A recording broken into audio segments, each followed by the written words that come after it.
Pernikahan terlarang dengan siluman harimau. Ada seorang gadis muda bernama Laras tinggal di sebuah desa terpencil. Laras dikenal sebagai gadis yang cantik dengan rambut panjang hitam yang selalu disanggul rapi. Wajahnya lembut, dengan mata yang penuh kehangatan. Meski kecantikannya menarik perhatian banyak pemuda, Laras selalu memilih untuk mengutamakan keluarganya di atas segalanya. Laras tinggal bersama kedua orang tuanya dan adik laki-lakinya di sebuah gubuk sederhana di pinggir desa. Rumah mereka kecil dan reot, hanya terdiri dari satu kamar tidur dan dapur yang juga berfungsi sebagai ruang keluarga. Lantainya masih dari tanah liat, dan atapnya sering bocor saat hujan datang. Namun, di balik kesederhanaan itu, Laras selalu berusaha membuat rumah tersebut menjadi tempat yang nyaman. Setiap pagi, dia menyapu halaman, menanam bunga liar di sekitar rumah, dan memastikan bahwa rumahnya selalu bersih. Kehidupan mereka tidaklah mudah. Ayah Laras dulunya adalah seorang petani, namun karena usianya yang semakin tua dan kesehatannya yang memburuk, dia tidak lagi bisa bekerja seperti dulu.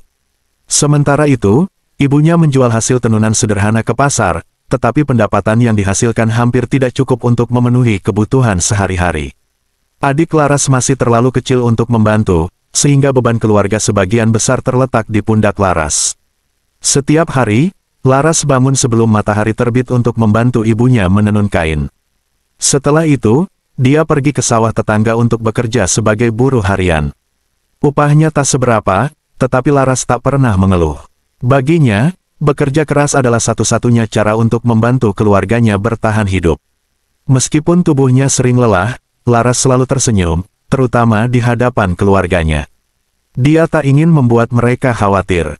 Namun, kehidupan mereka semakin sulit ketika hutang keluarga kepada rentenir desa semakin membesar.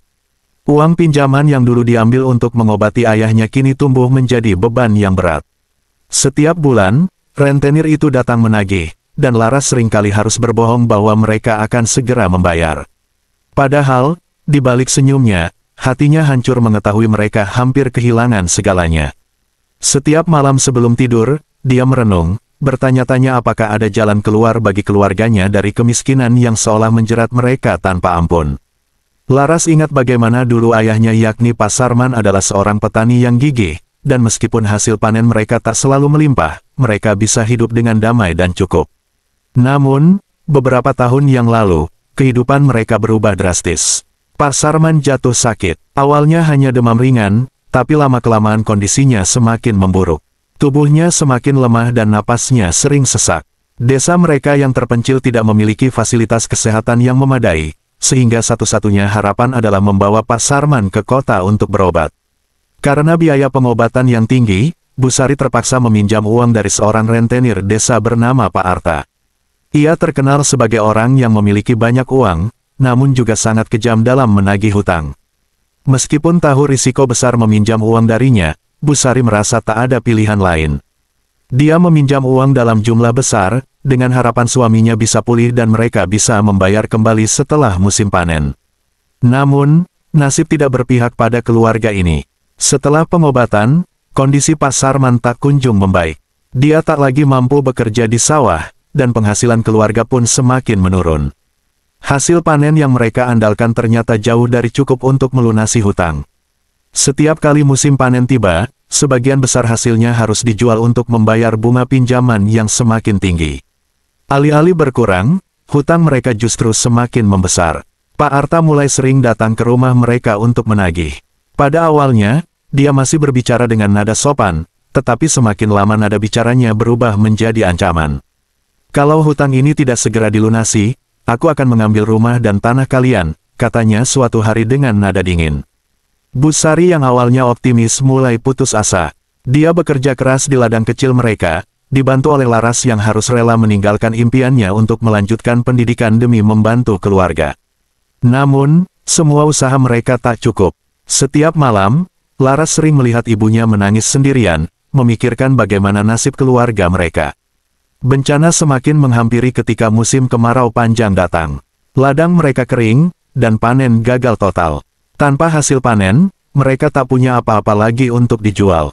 Pak Arta semakin sering muncul, kali ini dengan ancaman yang lebih serius. Kalian hanya punya 1 bulan lagi. Jika tidak bisa membayar, rumah ini akan menjadi milikku, ancamnya tanpa belas kasihan. Keluarga Laras kini benar-benar terjebak dalam jerat hutang yang tak berujung.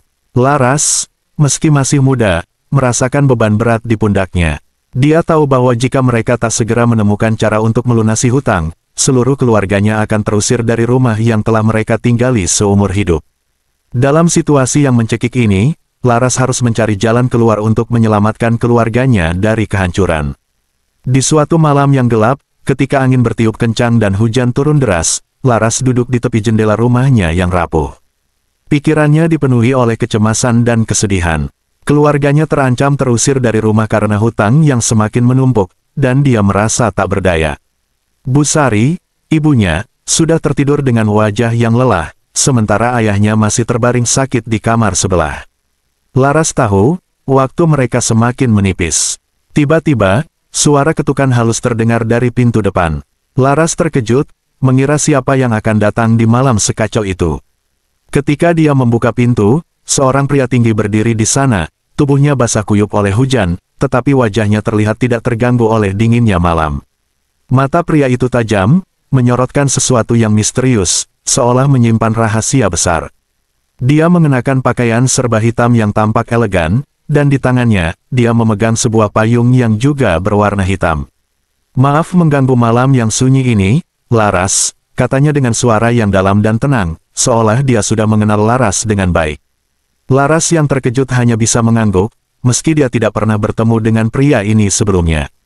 Pria itu memperkenalkan dirinya sebagai Harjo, seseorang yang memiliki hubungan dengan masa lalu keluarganya. "Aku sudah lama mengamati keluargamu," katanya tanpa basa-basi. "Aku tahu semua kesulitan yang kalian hadapi, termasuk hutang yang membelit." Laras merasa kakinya bergetar mendengar kata-kata Harjo. Bagaimana pria asing ini tahu tentang masalah keluarganya? Namun, ada sesuatu dalam cara Harjo berbicara yang membuat Laras tetap tenang, meski rasa takut perlahan menyusup ke dalam dirinya. Harjo lalu melangkah masuk, dan Laras mengizinkannya. Mereka duduk di ruang tamu yang sederhana. Harjo menatap Laras dengan tatapan dalam, seolah melihat sesuatu lebih dari sekadar apa yang tampak. "Aku punya tawaran untukmu," katanya akhirnya. "Aku bisa membebaskan keluargamu dari kemiskinan. Aku bisa melunasi semua hutang dan memberikan kekayaan yang melimpah." Laras terkejut mendengar hal itu, tapi hatinya tetap waspada. "Apa imbalannya?" tanya Laras dengan suara lirih. Dia tahu, tidak ada yang datang tanpa harga, terutama dari seseorang yang begitu misterius. Harjo tersenyum tipis, lalu menjawab, "Kamu harus menikah denganku." Kata-kata itu membuat Laras membeku. Dia menatap Harjo dengan bingung, mencoba memahami maksudnya. "Mengapa aku? Siapa kau sebenarnya?" tanya Laras, semakin cemas. Harjo menatapnya lebih dalam, lalu berbicara dengan nada yang lebih serius. "Aku bukan manusia biasa, Laras. Aku adalah keturunan siluman harimau. Sudah berabad-abad aku hidup di antara manusia, dan sekarang aku membutuhkan pasangan. Kamu adalah orang yang kupilih. Jika kamu setuju, sebagai imbalan, aku akan memastikan keluargamu terbebas dari kemiskinan dan penderitaan." Laras terdiam, merasakan hawa dingin menyelinap di sekujur tubuhnya. Harjo, pria yang tampak anggun dan misterius ini, ternyata bukanlah manusia biasa. Tawaran itu terdengar seperti mimpi buruk yang aneh, tapi pada saat yang sama, harapan itu tampak nyata, kesempatan untuk menyelamatkan keluarganya. Bagaimana mungkin dia menolak ketika keluarganya berada di ujung kehancuran? Namun, Laras tidak bisa langsung memberi jawaban. Pikirannya dipenuhi oleh pertanyaan dan ketakutan. Bagaimana aku bisa mempercayaimu? Dan, apa yang akan terjadi setelah kita menikah? Harjo berdiri, mendekati Laras dengan lembut. "Aku tidak akan memaksamu. Keputusan ada di tanganmu. Tapi ingat, waktu tidak berpihak pada keluargamu. Jika kamu memilih untuk menolak, mereka akan kehilangan segalanya." Dengan itu, Harjo berbalik dan berjalan keluar dari rumah Laras, meninggalkan gadis itu dalam kebingungan dan ketakutan. Sebelum menghilang di balik bayangan malam, dia menambahkan, "Aku akan datang kembali besok malam. Pikirkan tawaranku baik-baik." Laras terduduk, jantungnya berdetak kencang. Malam itu, dia terjaga sepanjang malam, memikirkan pilihan yang tidak pernah dia bayangkan akan dihadapinya. Di satu sisi, dia tahu bahwa menikah dengan Harjo, makhluk yang bukan manusia, adalah hal yang menakutkan. Namun, di sisi lain, dia tidak bisa membiarkan keluarganya hancur karena hutang. Keesokan harinya, setelah pertemuan yang penuh misteri dengan Harjo, Laras merasa gelisah. Sepanjang malam dia tidak bisa tidur, memikirkan tawaran yang Harjo berikan. Dia merasa terjebak dalam dilema yang tak terpecahkan. Di satu sisi, hatinya berteriak untuk menolak, karena bayangan menikah dengan seorang siluman harimau membuatnya takut. Namun di sisi lain, keluarganya berada di ambang kehancuran. Di pagi itu, Laras akhirnya memutuskan untuk menceritakan apa yang terjadi kepada ibunya, Busari. Dengan suara bergetar, dia mengisahkan tentang Harjo dan tawarannya. Ibunya mendengarkan dengan seksama, awalnya terkejut dan bingung. Namun, begitu mendengar bahwa Harjo menawarkan kekayaan untuk melunasi hutang keluarga, ekspresi Busari berubah. "Kamu bilang dia bisa melunasi semua hutang kita, Laras?" tanya Busari, suaranya bergetar penuh harapan. Laras mengangguk, tapi menambahkan dengan suara lembut, "Iya, Bu. Tapi dia bukan manusia biasa. Dia adalah keturunan siluman harimau. Aku takut." Busari terdiam sejenak, lalu menghela napas panjang. "Laras, kita tidak punya pilihan lain. Jika kita tidak segera membayar hutang, kita akan kehilangan rumah ini. Kamu tahu, ayahmu tidak bisa bekerja lagi, dan aku sudah mencoba segalanya." Busari menatap Laras dengan mata penuh air mata. "Kamu satu-satunya harapan kami." Laras menunduk, hatinya terasa berat mendengar kata-kata ibunya. Dia tahu bahwa situasi keluarganya sangat mendesak, tapi pikirannya tidak bisa menerima ide untuk menikah dengan Harjo. "Tapi, Bu, aku tidak bisa. Bagaimana aku bisa hidup dengan seseorang yang bukan manusia? Aku tidak mencintainya, dan aku tidak tahu apa yang akan terjadi setelah menikah dengannya," jawab Laras dengan suara pelan namun tegas. Tak lama kemudian, Pak Sarman yang mendengar percakapan itu dari kamar sebelah, ikut bicara. Suaranya serak dan lemah, namun ada ketegasan dalam nada bicaranya. "Laras, aku tahu ini sulit, tapi keluargamu butuh kamu. Kita sudah di ujung tanduk. Jika kita tidak menerima tawaran ini, kita tidak hanya kehilangan rumah, tapi kita juga akan hidup dalam kemiskinan yang lebih parah. Apa kamu tega melihat ibumu bekerja sampai hancur? Apa kamu tega membiarkan adikmu tumbuh tanpa rumah?" Kata-kata ayahnya membuat Laras terdiam. Air matanya mulai mengalir, tapi dia masih merasa bingung.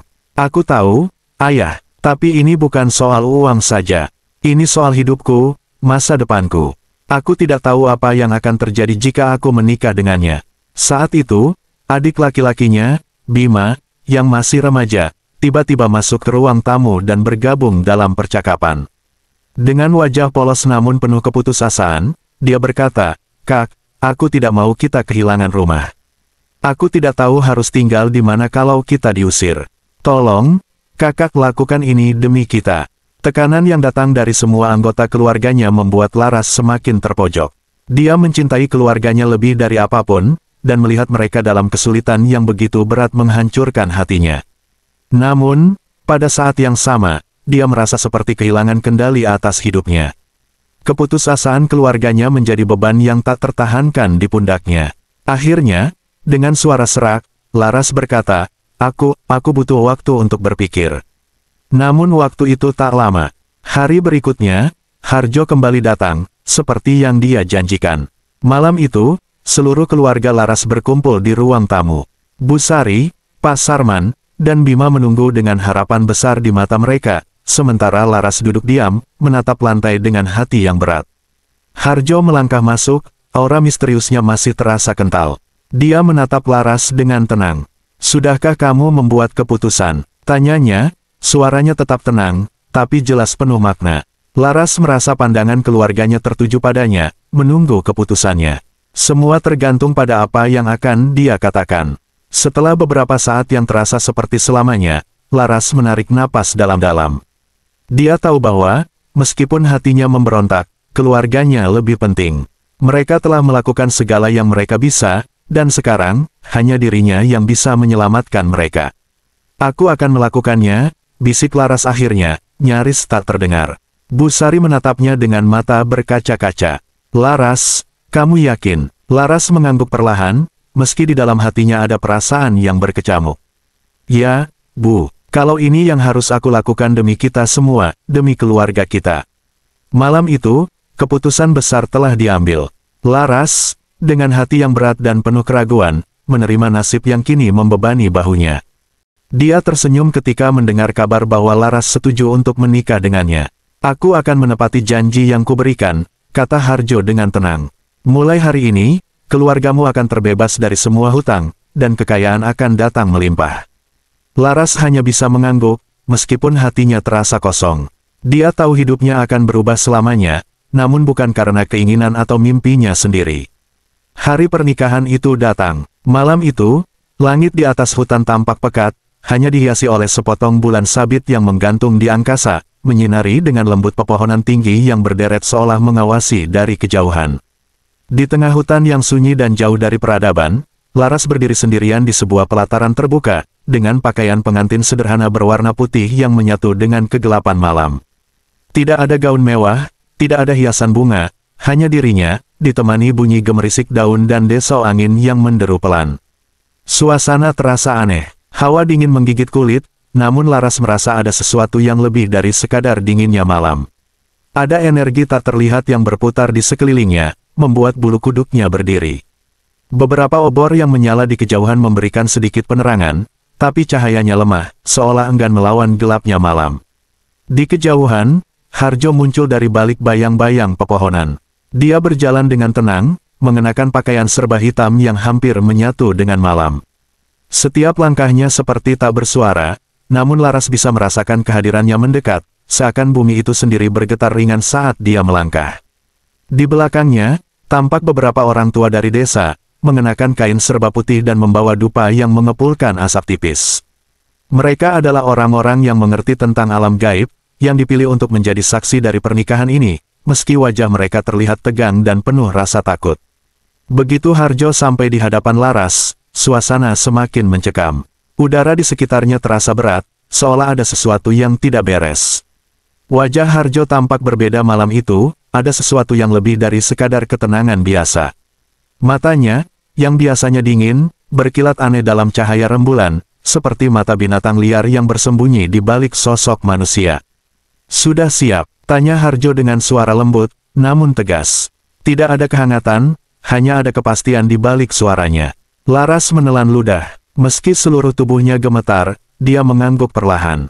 Aku, siap, jawabnya dengan suara yang hampir tidak terdengar. Di hadapan mereka, seorang dukun desa yang ditunjuk sebagai penghulu mulai membaca mantra dalam bahasa kuno, yang tidak dimengerti oleh Laras. Suara mantra itu menggema di tengah hutan, terdengar seperti bisikan-bisikan halus dari makhluk-makhluk tak kasat mata yang ikut menyaksikan pernikahan ini.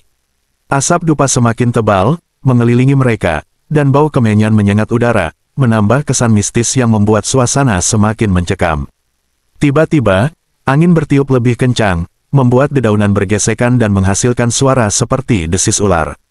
Laras menoleh ke sekelilingnya, merasa ada mata-mata tak terlihat yang mengawasi dari balik bayangan pepohonan. Bulan sabit di atas mereka tampak semakin terang, seakan bersekutu dengan malam untuk menyaksikan pernikahan yang tak lazim ini. Cahaya bulan memantulkan bayangan Harjo di tanah, tapi anehnya bayangan itu tampak lebih besar dan lebih menyeramkan, seolah ada sosok lain di baliknya. Dukun desa kemudian menyerahkan segelas air berwarna merah darah kepada Laras, menyuruhnya meminum seteguk sebagai bagian dari ritual. Laras menatap gelas itu dengan ragu, tapi suara pelan dari Harjo yang memerintahkannya membuatnya tidak punya pilihan lain. Dengan tangan gemetar, Laras meneguk sedikit air tersebut, rasanya pahit dan asing di tenggorokannya. Setelah Laras meminum air itu, Harjo meraih tangannya. Sentuhannya dingin dan kuat, seperti cakar yang tersembunyi di balik jemari manusia. Saat kulit mereka bersentuhan, Laras merasakan hawa dingin yang menembus sampai ke tulang, membuatnya tersentak. Namun dia tetap diam, mengikuti segala arahan, demi keluarganya yang telah dia janjikan akan diselamatkan. Dukun desa lalu mengikatkan benang putih di pergelangan tangan Laras dan Harjo, simbol penyatuan mereka. Begitu benang itu terikat, angin yang bertiup tadi tiba-tiba berhenti. Hutan menjadi sunyi senyap, seolah seluruh makhluk hidup, burung, serangga, bahkan angin, berhenti bergerak dan menahan napas. Detik itu, Laras melihat sesuatu di mata Harjo yang tak pernah dia lihat sebelumnya. Mata pria itu berubah. Warna matanya yang semula gelap, kini tampak menyala keemasan, seperti mata harimau yang berkilau di dalam kegelapan. Laras merasakan ketakutan yang mendalam, tapi sudah terlambat untuk mundur. Mantra terakhir diucapkan, dan pernikahan mereka resmi dilangsungkan. Harjo menatap Laras dalam-dalam, senyum tipis mengembang di wajahnya yang tampak semakin asing. "Sekarang kamu milikku," katanya pelan namun penuh makna. Seketika, angin kencang kembali berembus, kali ini lebih kuat dari sebelumnya. Dedaunan berputar di udara, seolah-olah malam itu mengakui penyatuan antara Laras dan Harjo. Dalam hati yang terguncang, Laras tahu, tidak ada jalan untuk kembali. Dia telah mengikatkan hidupnya dengan Harjo, keturunan siluman harimau, di bawah cahaya bulan yang hanya menjadi saksi bisu dari pernikahan mistis mereka. Setelah malam pernikahan di tengah hutan yang penuh dengan suasana mistis dan menakutkan, kehidupan keluarga Laras berubah dengan cepat. Beberapa hari setelah pernikahan itu, tanpa peringatan, datanglah serangkaian keberuntungan yang tak pernah mereka bayangkan sebelumnya. Pagi itu, ayah Laras menemukan sebuah peti kayu besar di depan rumah mereka, tepat di tempat yang biasanya sepi. Peti itu berat, seolah-olah mengandung sesuatu yang bernilai besar. Dengan perasaan campur aduk antara penasaran dan cemas, dia membuka peti tersebut. Mata ayah Laras membelalak saat melihat isinya. Emas, permata, dan tumpukan uang yang jumlahnya luar biasa memenuhi peti itu. Belum pernah dia melihat harta sebanyak itu seumur hidupnya. Di antara tumpukan kekayaan itu, terdapat secarik kertas dengan tulisan tangan yang halus, "Bayarkan semua hutangmu, dan mulai kehidupan baru." Dari Harjo. Ayah Laras tak mampu berkata-kata. Seluruh keluarganya bergegas keluar rumah setelah mendengar kabar dari ayahnya. Laras yang berdiri di belakang dengan hati berat menatap harta yang sekarang berada di tangan keluarganya. Dia tahu, ini adalah bagian dari janji Harjo, kekayaan yang ia berikan sebagai imbalan atas pernikahan mereka. Meski harta melimpah itu kini ada di depan mata, ada sesuatu yang tak terlukiskan dalam hati Laras. Dia merasa ada beban berat yang harus dia tanggung sebagai harga dari kemewahan ini. Keesokan harinya, keluarga Laras segera menuju rumah rentenir yang selama ini membayangi hidup mereka. Dengan penuh kebanggaan, ayah Laras menyerahkan seluruh jumlah hutang yang telah menjerat mereka bertahun-tahun. Si rentenir pun terkejut, tak menyangka keluarga yang tadinya begitu terpuruk kini mampu melunasi hutang dalam jumlah besar. Tak ada kata-kata yang terucap selain kekaguman dan rasa heran dari si rentenir. Namun bagi keluarga Laras, hari itu menjadi simbol kebebasan dari tekanan ekonomi yang telah begitu lama mencekik hidup mereka. Setelah hutang lunas, kekayaan dari Harjo seolah tak ada habisnya. Hari demi hari, semakin banyak harta yang datang entah dari mana. Seolah-olah bumi sendiri memberikan semua yang mereka butuhkan. Keluarga Laras mulai merencanakan sesuatu yang selama ini hanya menjadi mimpi, membangun rumah mewah dan megah yang tak pernah mereka bayangkan sebelumnya. Tanah di sekitar rumah lama mereka segera digali, dan para pekerja dari desa mulai didatangkan untuk membangun pondasi rumah besar itu. Dalam waktu singkat, rumah sederhana mereka berganti menjadi sebuah bangunan megah, dengan pilar-pilar tinggi dan halaman yang luas. Rumah itu dihiasi dengan ornamen emas dan kaca-kaca besar yang memantulkan cahaya matahari. Setiap sudut rumah dipenuhi dengan perabotan mahal yang diimpor dari kota. Orang-orang di desa terperangah melihat perubahan drastis ini, karena mereka tahu betapa miskinnya keluarga Laras sebelumnya. Kabar tentang kekayaan mereka yang tiba-tiba tersebar ke seluruh desa, dan banyak yang datang dengan penuh rasa iri dan takjub. Namun, meskipun keluarga Laras kini hidup dalam kemewahan, Laras sendiri tidak bisa merasakan kebahagiaan yang sama. Setiap kali dia melangkah melewati ruang-ruang besar di rumah baru mereka, ada rasa hampa yang menyelimuti hatinya. Di balik dinding-dinding mewah dan lantai marmer yang dingin, dia merasa terasing. Dia tahu, semua ini adalah harga dari pernikahan yang dia jalani dengan Harjo, makhluk yang tidak sepenuhnya manusia. Meski keluarganya telah terbebas dari kemiskinan, Laras merasa telah kehilangan kebebasan dan dirinya sendiri. Namun, Laras menyimpan semua perasaan itu dalam-dalam. Dia tidak ingin mengganggu kebahagiaan keluarganya yang kini hidup nyaman dan tanpa masalah. Setiap kali dia melihat senyum lebar di wajah ayahnya dan adik-adiknya yang bermain-main di halaman besar rumah baru mereka, dia tahu bahwa mereka telah mendapatkan hidup yang lebih baik. Baginya, mengorbankan dirinya demi kebahagiaan keluarganya adalah keputusan yang tak bisa diubah. Tetapi di malam hari, ketika semua orang sudah tidur, Laras sering duduk sendiri di kamarnya yang besar dan sunyi, memikirkan pernikahannya dengan Harjo. Di malam-malam seperti itu, dia merasa ada sesuatu yang terus mengawasinya dari kegelapan. Sesuatu yang berbisik pelan, mengingatkannya bahwa semua kemewahan yang sekarang mereka miliki datang dengan harga yang mahal. Dan Laras tahu, bahwa harga itu belum sepenuhnya dibayar.